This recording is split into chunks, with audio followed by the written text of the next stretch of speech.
নিৰীক্ষণটো কম্পিউটাৰেদি কৰিব, কিন্তু যেতিয়া বহি নিৰীক্ষণ হ'ব তেতিয়া অসমৰ 6জন বা 7জন শিক্ষাবিদ এক্সটাৰ্নেল ইভালুৱেটৰ হিচাপে তাত উপস্থিত থাকিব, যাতে বহীত কোনো এতিয়াতো বহি চিল পেক আছে।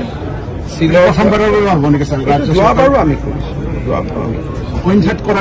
ভাৰতৰ অইন ঠাইত নাই, ভাৰতৰ অইন ঠাইততো লুকাই লুকাই কৰে। আজি এতিয়া মোক ইমান দিনে কংগ্ৰেছে সমালোচনা কৰি আছিল ইণ্টাৰনেট বন্ধ কিয় কৰিছে। আজি ঝাৰখণ্ডত কংগ্ৰেছ চৰকাৰে পৰীক্ষা পাতিছে, আজি তেওঁলোকে অসমৰ পৰা শিকি ইণ্টাৰনেটটো বন্ধ কৰি দিছে। যোৱাকালিলৈকে যি কংগ্ৰেছ দলে সমালোচনা কৰি আছিল ইণ্টাৰনেট কিয় বন্ধ কৰিছে, আজি ঝাৰখণ্ডত কংগ্ৰেছ চৰকাৰে অসমৰ পৰা শিকি পৰীক্ষা হৈ থকা সময়ছোৱাত ইণ্টাৰনেট বন্ধ কৰিছে।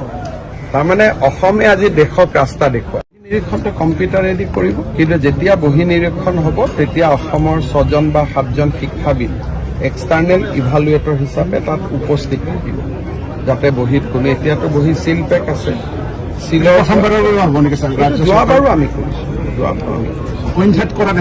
ভাৰতৰ অইন ঠাইত নাই, ভাৰতৰ অইন ঠাইততো লুকাই লুকাই কৰে। আজি এতিয়া মোক ইমান দিনে কংগ্ৰেছে সমালোচনা কৰি আছিল ইণ্টাৰনেট বন্ধ কিয় কৰিছে।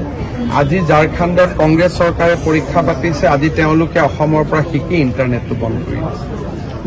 যোৱাকালিলৈকে যি কংগ্ৰেছ দলে সমালোচনা কৰি আছিল ইণ্টাৰনেট কিয় বন্ধ কৰিছে, আজি ঝাৰখণ্ডত কংগ্ৰেছ চৰকাৰে অসমৰ পৰা শিকি পৰীক্ষা হৈ থকা সময়ছোৱাত ইণ্টাৰনেট বন্ধ কৰিছে। তাৰমানে অসমে আজি দেশক ৰাস্তা দেখুৱায়।